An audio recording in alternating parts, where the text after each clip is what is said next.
Hello and welcome to Music at Queen's. You're tuning into the first of a series of online presentations we're running this autumn to act as place markers for our live events series. We did have a lovely programme of autumn events planned, but it's had to be postponed, of course.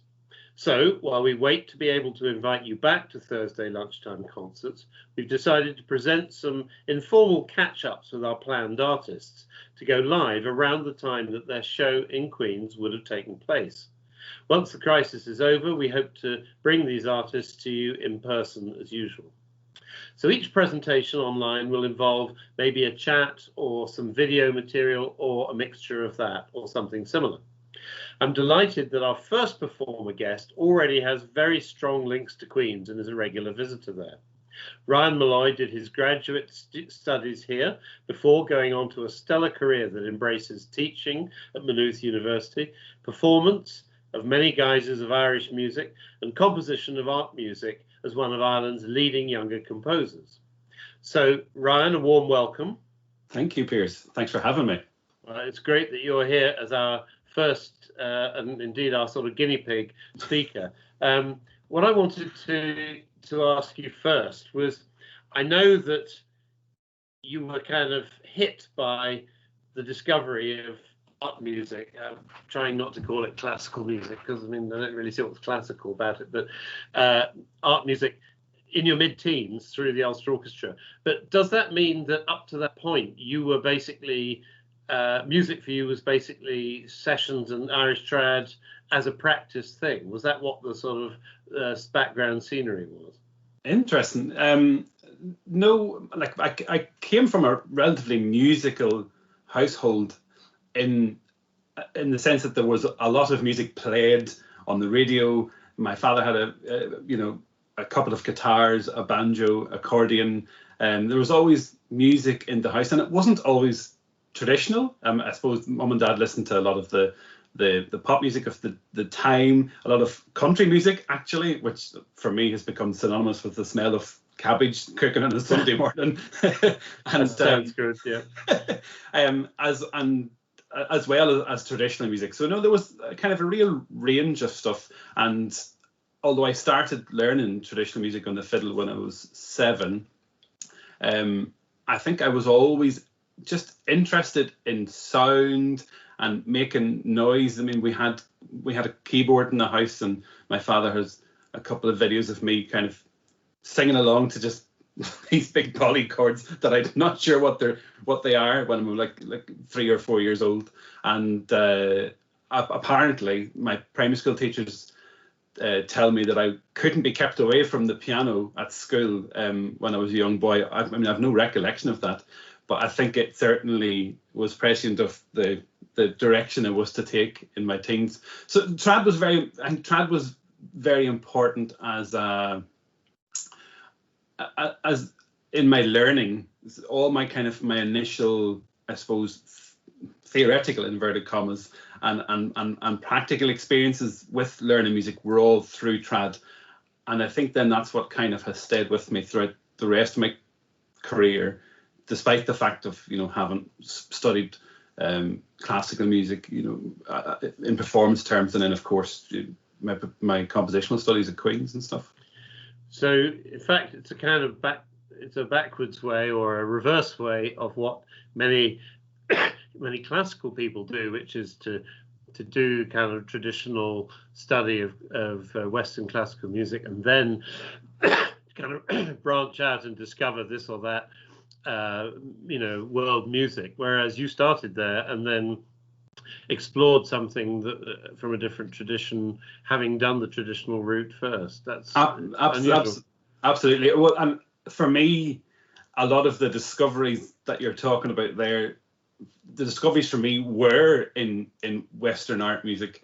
Yeah, I can pinpoint various things in my later teens and into my 20s, and especially after I started studying at Queen's, these real revelations as far as music was concerned, sounds that I kind of had dreamed might have existed, and then when I realized there was all this music like Bartók, Messiaen, people that had been creating the kinds of sounds that were really firing me up at the time, all this was already done. that catapulted me off into the recesses of my musical mind. And at that point, when you were beginning to practice kind of written down music in the more classical tradition as well, did it immediately seem to you natural to kind of import from the Irish tradition that you were already sort of comfortable with? Did that kind of migration seem natural? Because I should just say for our viewers and listeners, anybody who doesn't know your work, is that you have a vast spectrum of activities, but they're all kind of conditioned, is it fair to say, by the kind of universal presence of some aspect of your Irish practice. Sometimes it's just playing a tune, other times it's arranging a tune, other times it's taking things and incorporating it into art music. And I see this as a kind of continuum from an invisible endpoint at one end to an invisible endpoint at the other. But I mean, did it always seem that there was going to be this crossover and there were no boundaries? I think it's very kind of you to say that, or to frame it in that way, because you've put it far more eloquently than I ever could. What it is, I feel like I feel like kind of trying to work out in my own musical psyche, and it wasn't always so. I didn't make the connection between my written work and, I suppose, my performing work for a very long time. It was only, I think, after I had kind of gone away. I mean, in my teens, I wrote a lot of music as part of school work, and some of that music I still have very fond memories of, although it is really juvenilia. Like I wrote a very Prokofiev kind of piano concerto thing for my A level composition, and I was quite happy with it. But then sorry, I'm rambling. The trad aspect in that was you're here to ramble. That's okay. The trad aspect wasn't really there, because I think I was trying to prove myself through the kind of classical music I was listening to and playing to at the time. I wanted to be able to write that kind of music. And actually, I suppose the one thing that has reigned true is that a lot of those compositional interests stem from my inadequacies as a performer, wanting to do stuff that I couldn't do, that I couldn't play. And that's still kind of the case, and I still think it's one of the reasons why I compose at all, is to be able to create those sounds that I can't otherwise physically do with my own two hands. I didn't realise there were any in that category. there are very many. I wish I had your inadequacy. So the trad thing, after I left, I mean, I went at 18. I went to study chemistry, having been kind of put off the musical scent for various reasons. And while I was studying chemistry, I didn't really have time to think about music in the way that I had been thinking about it in the years leading up to that. So I wasn't really writing. I was still playing a bit. I was probably increasing the amount of professional work that I was doing in trad circles. That was around then that I started doing a lot more recording. And it was then only after I made the decision that I wanted to come back to music, having finished the chemistry degree, and I found myself with that distance, and I suppose feeling more mature in myself creatively and just as a person, and realizing I want to do something with my natural speaking voice is in trad, but I'm also madly fired up by Messiaen, by Boulez, but all this other stuff that I was being introduced to. I wanted to find some happy medium. I'm not sure I did. I'm not sure I ever will. But I still kind of constantly grapple with those two conversations or psyches that are active in me. Yeah, I mean, I joined the story round about your master's time when, I was very aware that your thing, your shtick was kind of putting together Irish elements in a way which, in my view, many had failed to do, but which you showed real kind of clean sort of page in terms of thinking about. So it seemed to be already happening then. So I suppose you were what, mid-20s or something? It was actually here, like just as a laugh. I'm not sure if I shared this with you before, but one of the pieces that I submitted for my application to the Masters at Queen's was this kind of a piano quintet kind of setup, but it was all based around the little riff that appears in the set of hop jigs that is on the album I recorded last year, Pianophony. That riff was the basis of that piece. So even as far back as then, I kind of was realizing I want to do something with that. Yeah. Although it was like very much in a naive, in a naive, maybe not. Well, naive is, I suppose, the most appropriate word. A naive harmonic kind of and technical compositional background to it. That wasn't really sophisticated, but I think that at least you saw something in it, that there was enough musical merit there that this could go somewhere. And so that's where I was at when I was applying to do the Masters.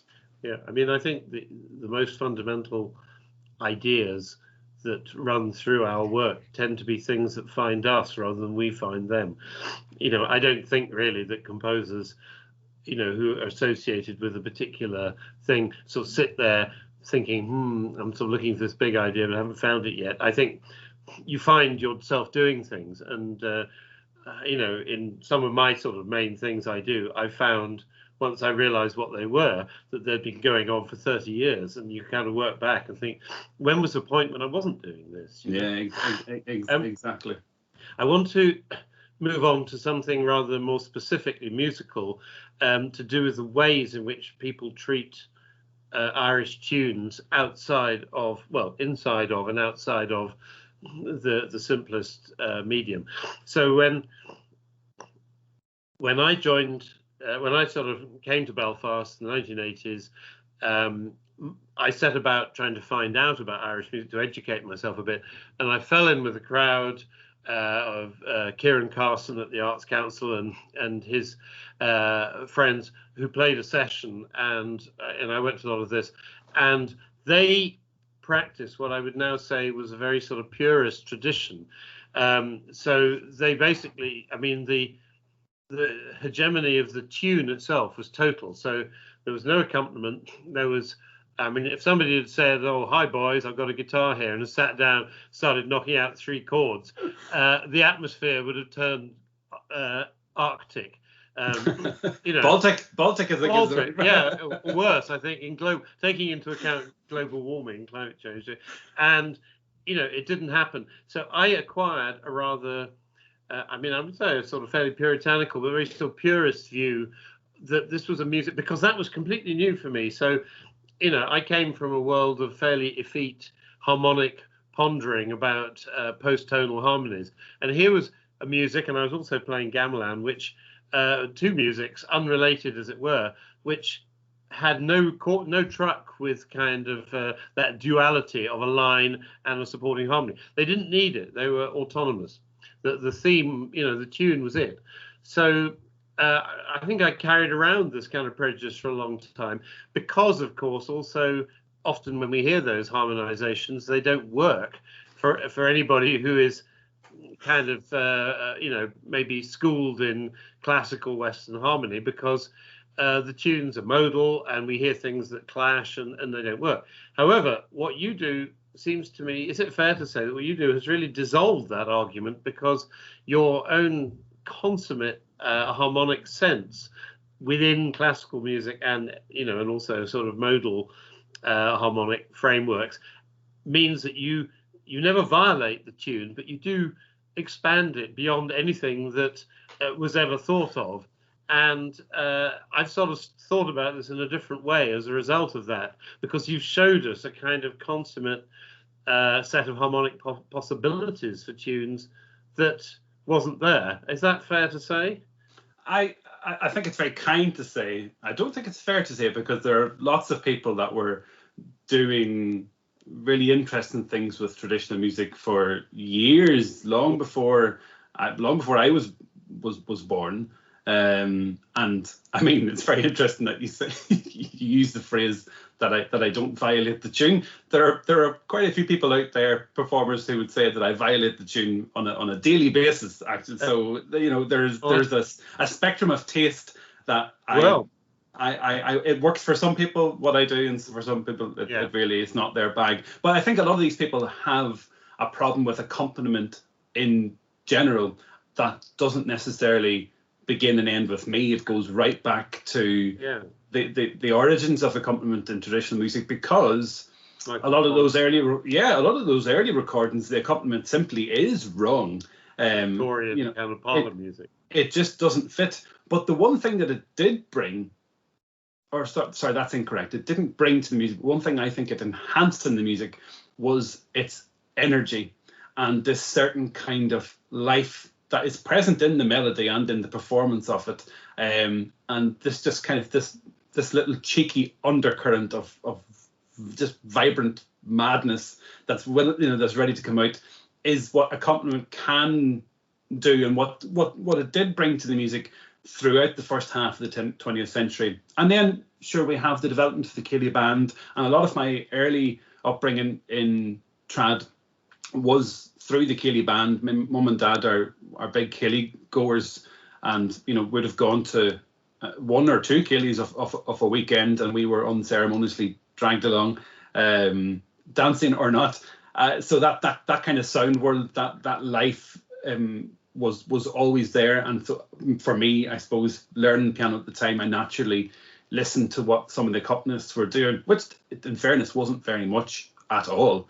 And me then bringing the knowledge that I was acquiring at the time through I am not a good classical pianist, but I had a very slow teacher, and I was buying kind of sheet music left, right and centre, and just devouring it all, and not really being able to play any of it. I think it was my dad said to me one time, he says, you can play the start of everything and the end of nothing. And it's quite true.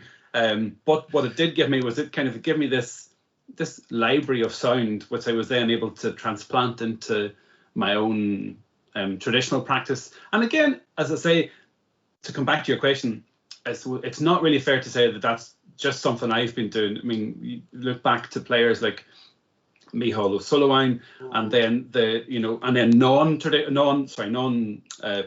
pianistic accompaniment, like in Planksty, and then your Alec Finns and stuff like that. They were all doing something exceptionally interesting, both harmonically, but importantly for me, they were doing something interesting with the tune itself.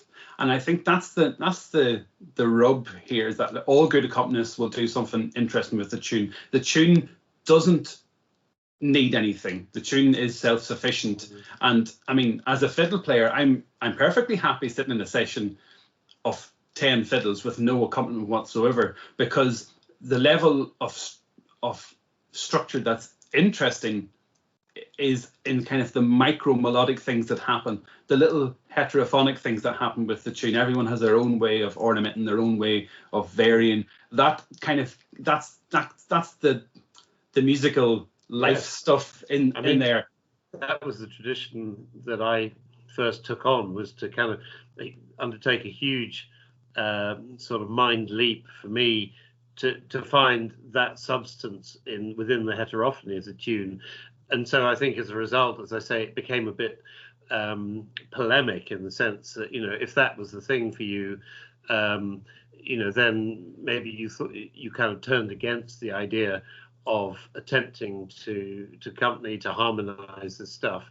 And I do think it's important, as it is in any other unaccompanied music, to stress the fact that horizontal music a line can be a complete thing. But it's still a problem for me, though, like as an accompanist and a former melody player, that there is, I feel a loyalty to the tune and to the sanctity and integrity of the melodic performance that I want to get right up behind as an accompanist. but then you are frequently waylaid by the vertical possibilities. But like, well, I could just get to this lovely color here, and I think as soon as you start to go down that vertical hole, you're automatically moving away from the tune. So it's a spectrum, just in so much as, I suppose, how I think about these things beyond performing is a spectrum of how close I want to get to the tune or not. So it's interesting that you said that it's a matter of creating something new, because I mean, back in the day I would listen to those, old chieftains recordings and things like that, and I listened to Sean O'Shea singing Carrickfergus with this kind of accompaniment. But the difference for me was that all of those, and even maybe Micheál Súl, well, I don't know, but all of those practices seemed to me to be doing something to a material that was sort of sitting there being treated, whereas what you do in the sort of central zone of your continuum, the sort of pianophony zone, as it were, what you do is to take the tune and go beyond that and to create something. It seems compositional in a way that a harmonized Sean song is still the song, but I think that you have a kind of composer's sense of sort of leaping to something of your own, which is a different mindset to somebody who's thinking, how will I harmonize this tune? And I think that, I mean, I'm remembering something that we studied when you came to Queen's. I'm remembering that piece in which we studied some writings of composers to see what they said they were doing and whether they did it. And we looked at a passage, one of Bartók's many passages, in which he says, this is how I went about using folk music of Eastern Europe. And if you remember, there's that passage where he says some sort of academic stick in the mud think you should have very sort of well-behaved classical accompaniments to a tune that shouldn't violate, to use my phrase, the tune. But I think you should have the most outrageously colourful, exploratory example, and he gives an example of his to the tune, because this music is so great, these tunes are so strong and individual that they can take it. But he was thinking like a composer there, it struck me, and I think you do the same. And there's this kind of invisible line, it seems, where you're no longer just trying to harmonise the tune, you're trying to make something new. And I also love the way in doing this in pianophony, in which you kind of creep in. I mean, some of the bigger kind of realizations of tunes, you don't just sort of start in with the kitchen sink. You kind of feed in, and in fact, hopefully, in a while, we might hear one of those greenfields in which you kind of, you present the tune, you present a kind of landscape, you put down a kind of undercoat first, and so you gradually build up a world, and that all seems to be very compositional. I thought we might hear this before we go further. I thought we might just sort of illustrate what we're talking about with the thing about harmonizing tunes, just to hear you and your colleague Fergal Scarhill.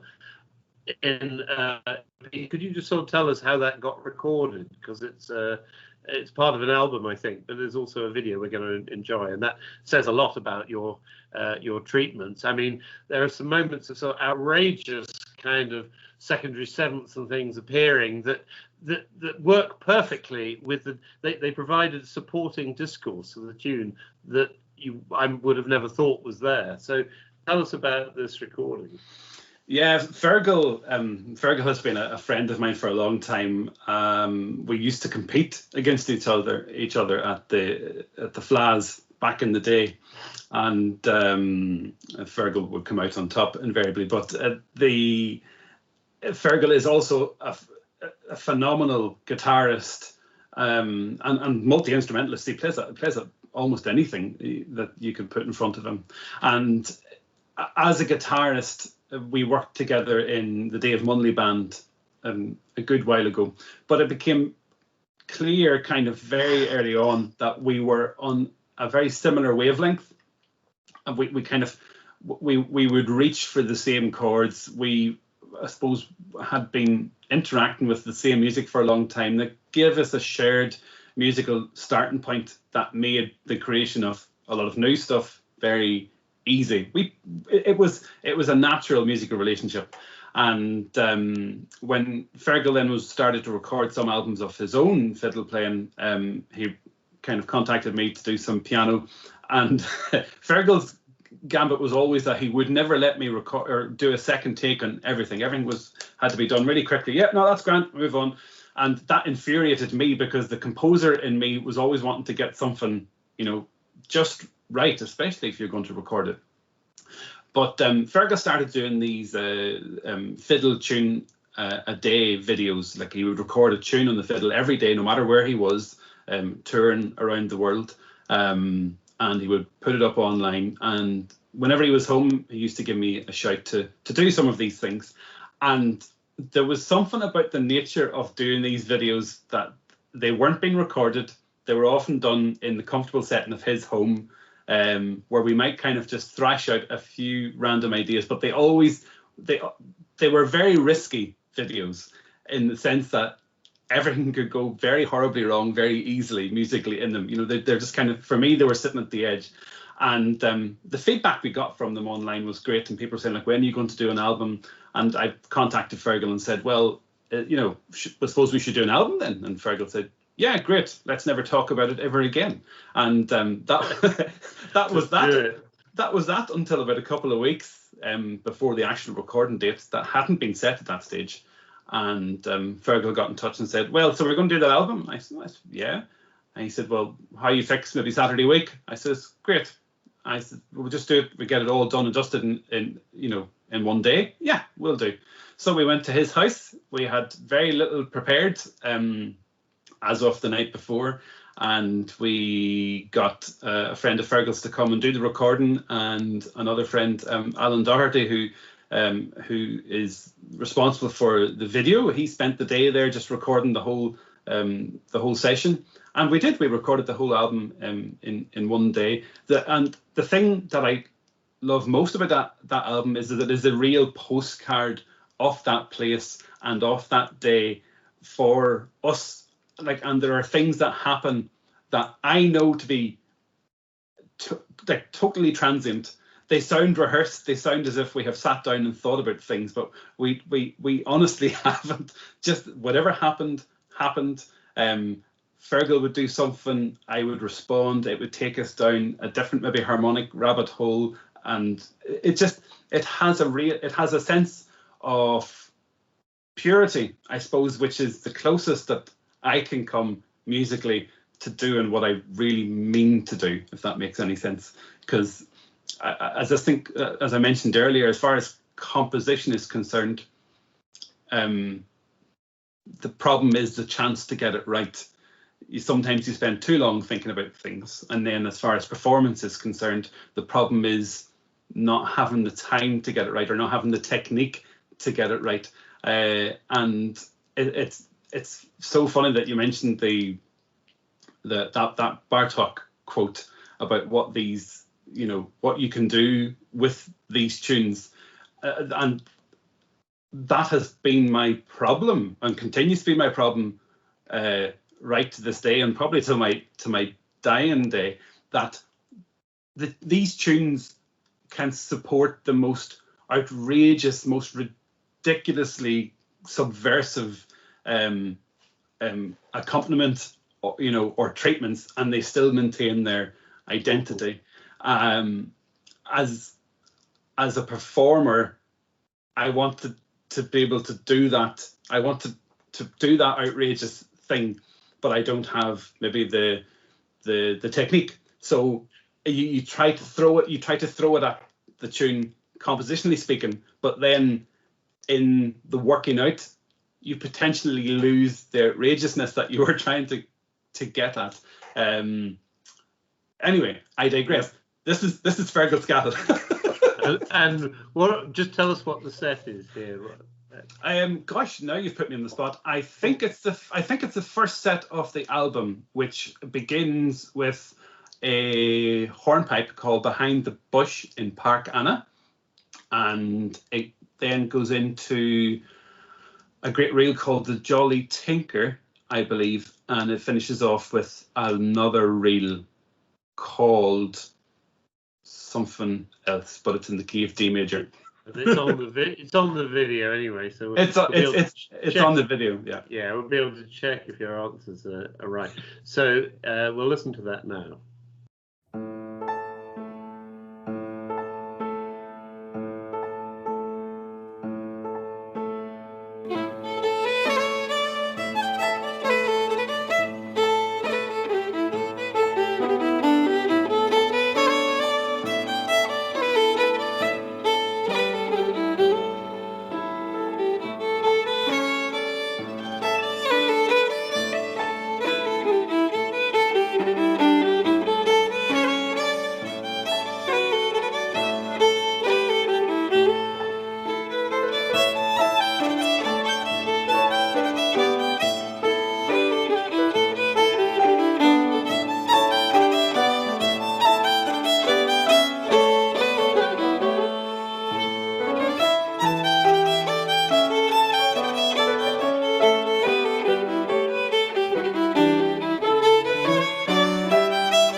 So there, Ryan, you were joined by Fergal Scahill, or he was joined by you, or whichever way around, and wonderful to hear that. And of course, that is an album which people can get, because you'll be too modest to say that album is available from Bandcamp Ryan Molloy, yeah?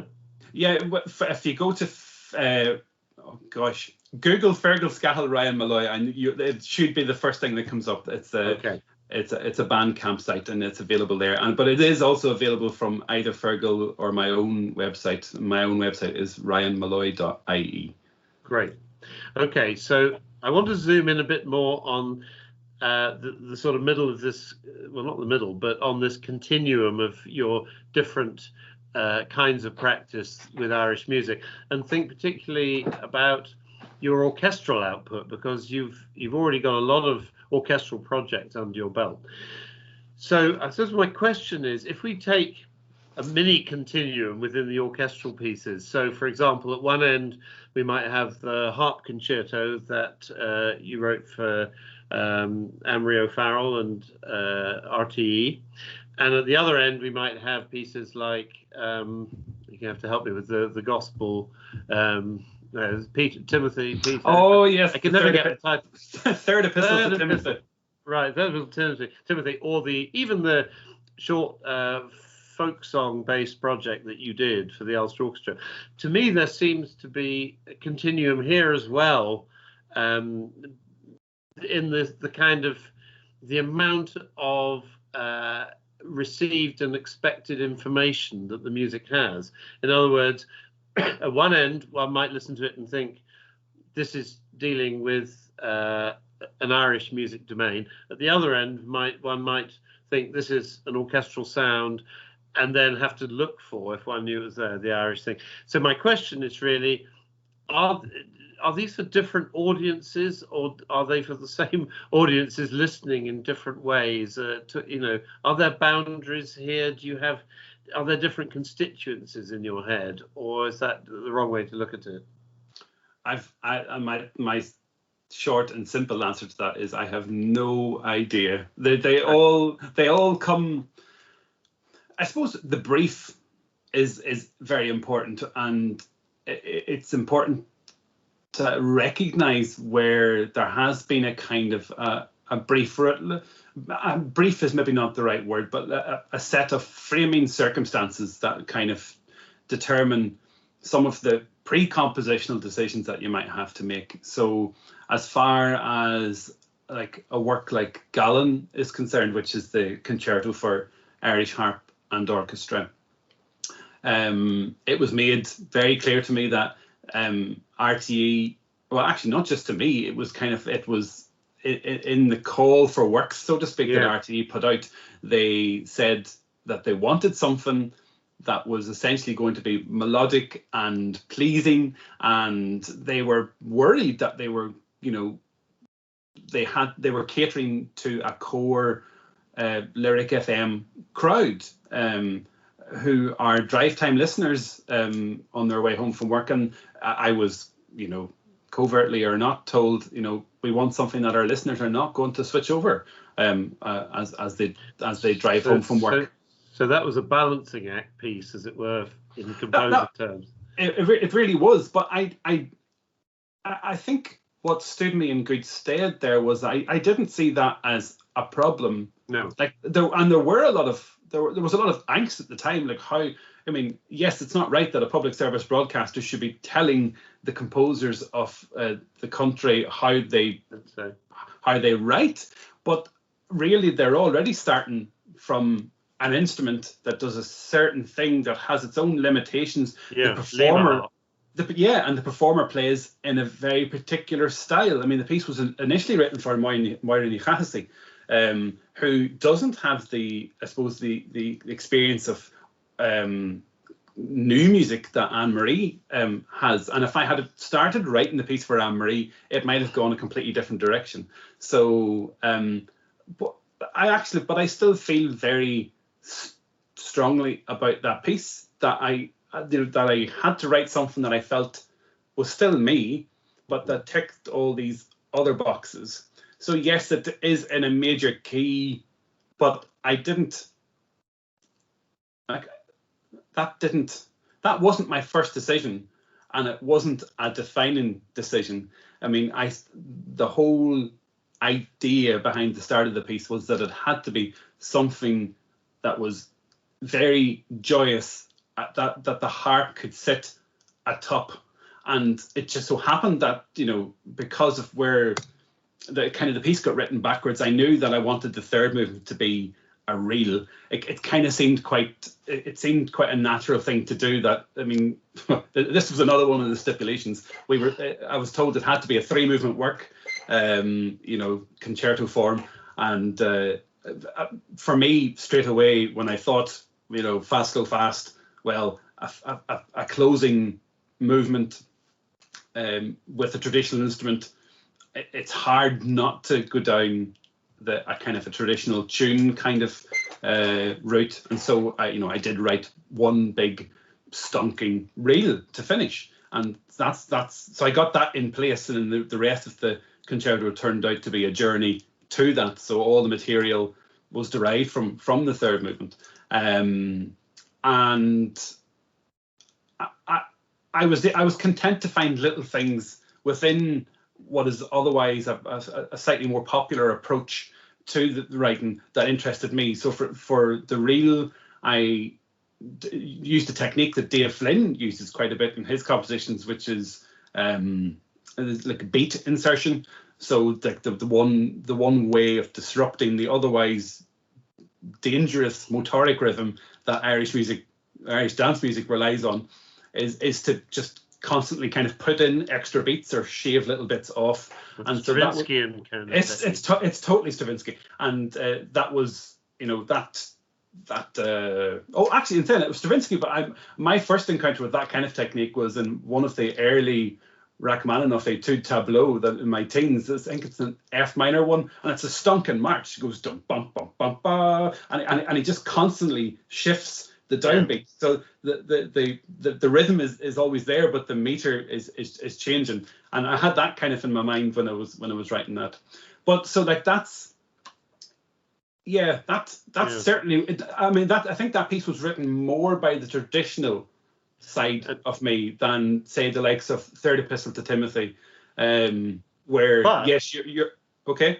Yeah, I was going to say, but listening to you talk about your more kind of art music avant-garde pieces in exactly the same way, and it's simply that the materials you're talking about are not always as apparent to the listener until you mention them. But I can think that in both your string quartet and Inish Fail, your monster piano piece, a 30-minute piano piece, which seems like about 15 but is actually 30, in both of those pieces you said sort of, I'm not happy with the jig or something like that. And I thought, what jig?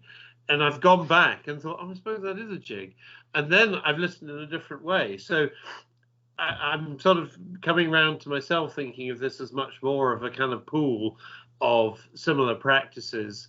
And I can see how they seem so to you, because, I think the sound world can sometimes distract us from the very kind of palpable sense of the materials that you import. But of course, you do a lot with them contextually in some of the more experimental pieces. Well, I mean, that's I don't think you could say a nicer thing to me than that. But like that really that gives me hope that I can continue on and write more, because yes, they are all coming from the same place, and I'm realizing that more now as I get older. Maybe it's recognition of one's limitations, or maybe that's harsh. Maybe just as you said earlier on, recognition of something that you do, or like something that you draw from. Like if I have to write a melody, I find it very hard, very, very hard to dissociate that sound world, or not that sound world, it's just my melodic writing from traditional Irish music. I'm constantly reaching for a sean-nosy amen. I mean, I'm not a sean-nose singer, but there is this kind of archetypal, mystical, melodic sound in the back of my head that's kind of always going. And for me, it's intrinsically related to drones, to kind of, for me, the primacy of modal kind of structures on those drones, and I just tap into them, and especially from in melodic terms, I find it very hard to write a melody that sits within a meter. It always has to be kind of doing something that is above and beyond that. But that is much more obvious to you. The difference is that while there is an awful lot of kind of I'm going to say ersatz, kind of droney, shannosy kind of very sort of meditative stuff that people have done on the fringes of, Irish and non-Irish music. The point is that you create something new. There are places where, as with the jig, for example, you will say, oh, this is just a drone and such, but you create it, I sort of feel that actually when you do that, you've gone through a door into something that is autonomous. So that may well be the model for you, but just as in, I don't know, a Bartók piece like Cantata Profana or something, where it's probably built on the pillars of Eastern European music from, because everything he wrote is. You don't hear that really. What you hear is the finished Bartók, and I think that's important. I should just say we were going to, if you were playing as Alas You Cannot on the 24th September, we were going to be centred on pianophony.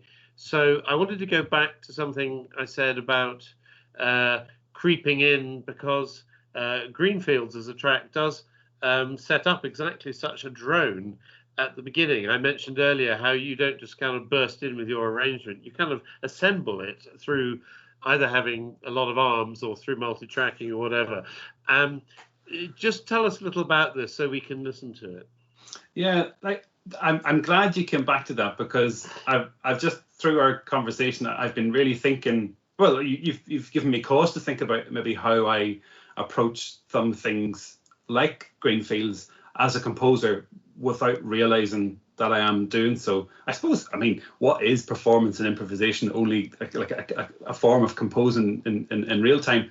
But like that piece in particular, it's a tune that was written by my friend Kieran Munnelly, and Kieran writes very interesting music that is so obviously coming from a deep-seated traditional background, but someone who's had tremendous experience of performing music of other traditions. There are hints of Swedish music in this particular tune, especially with metrical shifts, and yeah, I can't tell where the bar begins. Neither can I, but don't tell anyone. Yeah. And that was part of my approach in that piece, was to kind of, like, especially in the introduction to it, there's one point where you feel that okay, I've got the meter, and then suddenly I pull you out of it, and then the tune starts, so that it all kind of is a little bit fluid. But that track, say compared to some of the other tracks in the album, is a lot more. Yeah, it's a lot more through composed, I suppose, than say some of the straight tune sets on the album, and that's again to come back to what you're saying about this central part of the continuum. That's still where I have a lot to develop, because whether you agree with it or not, I have a big technical bugbear in my own playing to try and be able to do more of those things that I want to do the kind of, the more through composed things, rather than just, okay, I'm going to play a set of tunes now, and here's what I do with the set of tunes. And even how I approach some of the straighter tune sets on the album and in the concert when I eventually get to do it, I'm not content to do, I suppose, a traditional left-hand piano, which is very rhythmic oriented, quite octave outlined. To me, that's quite boring. I still like to kind of treat at least the upper half of the piano as a piano, and the bottom half of the piano as more of like a harp, where I'm able to, or a harp stroke bouzouki, so where I will frequently use the sostenuto pedal on the piano to set up a kind of Yeah. This is my underlying sonority, and then. Which incidentally, is exactly how Innes Fail, your 30-minute piano piece begins. You're right again. And does it exactly the same. And I find that unity very exciting it's like when we teach students about Stravinsky, we start off, the temptation is to start giving these little boxes and saying, he was Russian up until 1919, and then he was neoclassical, and then he became serial, and it's such a ridiculous way of looking at somebody's artistic entity, and then you realize that all this sounds like one composer. And it's exactly the same with you, that I see less of a break now between the pianophony pieces and the magisterial expanse of Innes Fail, for example. So we haven't time, alas, to hear that played by the wonderful Alex Bernstein, but let's instead hear something from pianophony now.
B, B, B, B, B, B, B, B.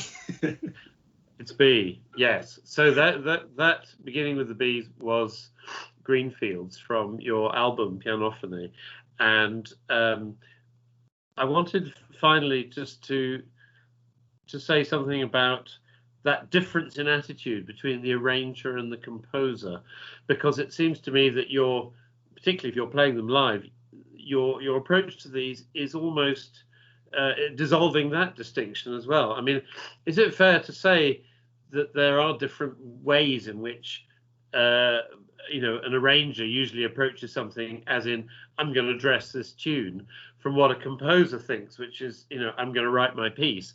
And, we know that as composers, we just smash and grab what we need.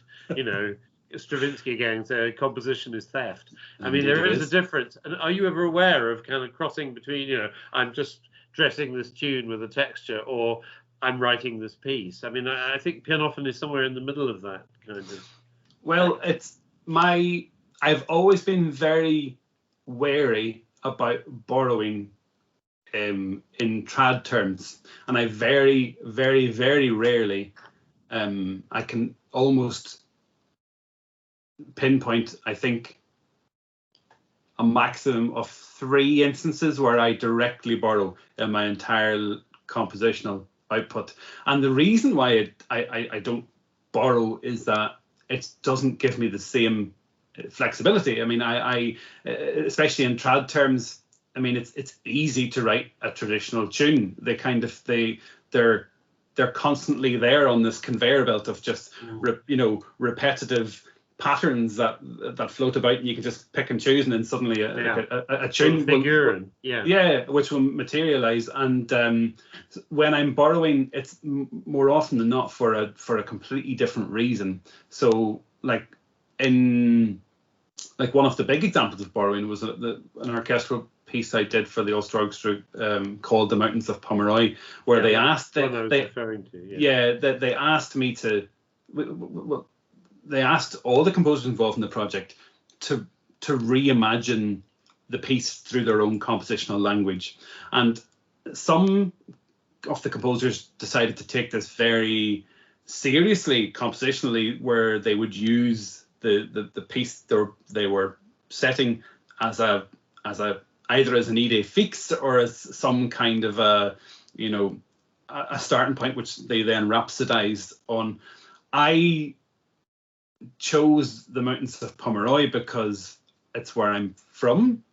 The tune has an extremely strong resonance for me, for my family in particular, and I wanted to use the tune because the tune doesn't need anything.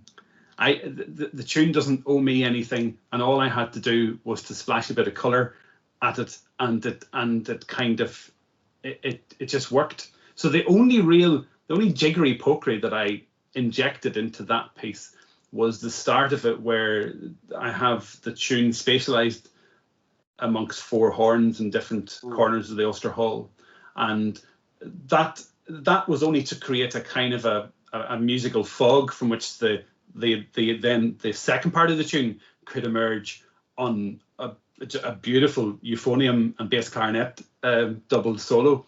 And it I can't, in some ways I don't feel like I own that because I didn't do anything, but at the same time it feels very much like I do own it because the colours and the sounds are mine. So, and as far as like pianophony is concerned, again it's a question of a technical battle for me. So when I'm playing the tunes, I have less of the control to do that. But for example, the songs that are on the album, that's where I feel most at home, because it's kind of like an analogous position for me, where there is this found thing that I have to do something with. So you have not only the song, but the singer's particular interpretation of that song, which I have to get right up behind, and then there's this then the text, and then there's all this other space where I'm able to do my thing or create that color And I really, really enjoy that, because that is more than just arranging.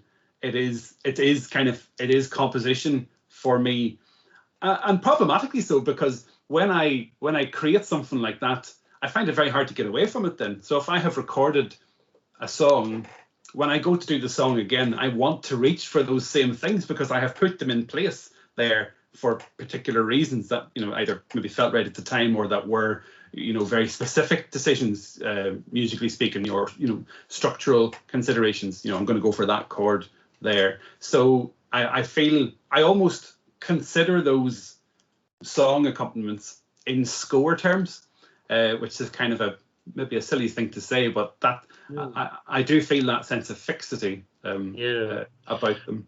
It's worth saying to potential listeners, because I hope that, well, I'm sure that people hearing you talk about this will rush to the album, that there are two kinds of sort of affect on this album. There's the extensions of the rhythm world of Irish dance music for the solo pieces, and then there's the reflection of the of Shauna Mullen's Sean Nose kind of songs, and they're two different worlds.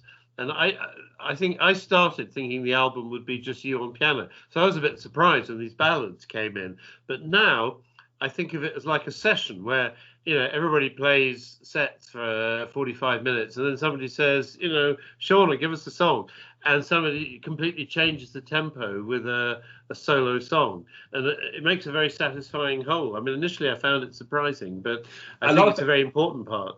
A lot of people have a kind of like, and frequently when it's played on the radio, it'll be introduced as, Ryan's debut solo album, but it's not really a solo album, because he's got a couple of songs on it from Donegal singer Shauna Mullen. But the idea behind it was that it would show what I consider to be the three sides of me as a person sitting at the piano. There's the tune playing me, which has always been repressed and I shy away from. Then there's the tune accompaniment me, which I am most comfortable with. And then there's the song accompaniment me, which is a different thing altogether. I think it's the bit that approaches me most as a composer. So I suppose it's a solo album in that concept, even though I'm not actually always solo. And really, quite selfishly, it was an excuse to get Shauna to do some more recording, because she has an absolutely stunning voice and makes my job as an accompanist so easy. Like there's very little to do apart from, like with the Mountains of Pomeroy, just to colour in those spaces behind Shauna.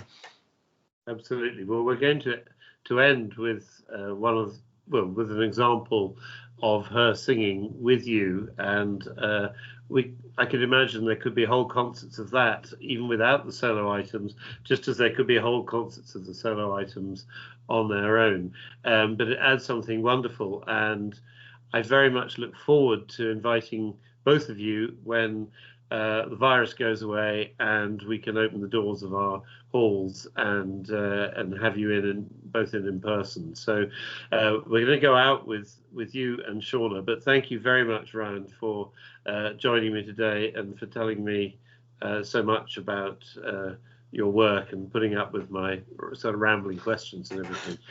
Come and see us soon. And well, thank you for putting up with my rambly answers in equal measure. But I suppose I should say this piece that you're going to hear from Shauna now, it's called Send Us a Quiet Night. And we heard it from the absolutely stunning singing of June Tabor. It's from an original English song, quite recent, but it was recorded during the height of lockdown and with the turmoil that the world was going through, as in many different countries. And this little bit of oasis that this song offered, I think, was very appropriate, and sadly still is appropriate now. But it's an absolutely beautiful song. But thanks again for having me, and we'll see you in the Hearty Room hopefully before long. Yeah, thank you.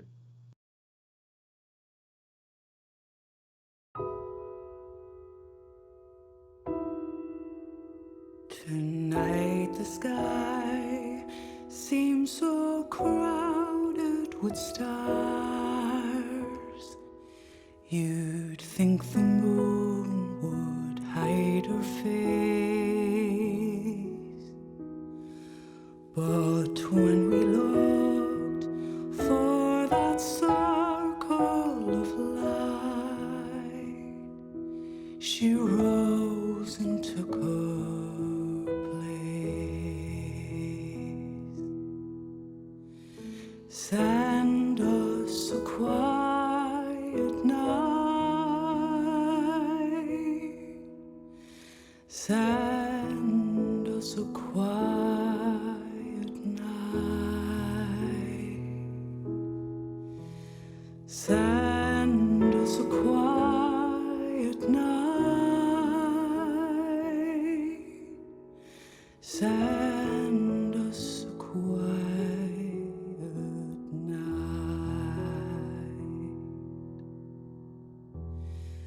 Tonight the sea seems so calm and at ease. You'd think the waves were all below. God grant a sight of that circle of light when the North Atlantic's blow. Send us a quiet night. Send us a quiet night. Send us a quiet night. Send us a quiet night. Tonight the wind blew so sweetly from shore. It set a shiver in the sails.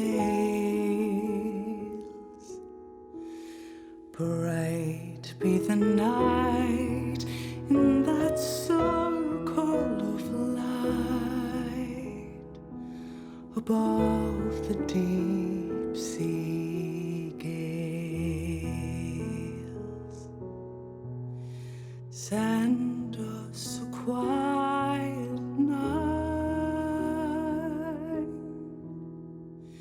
Send us a quiet night. Send us a quiet night. Send us a quiet night. Send us a quiet night. Send us a quiet night. Send us a quiet night.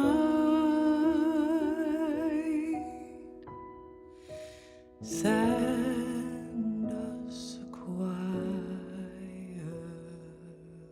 night.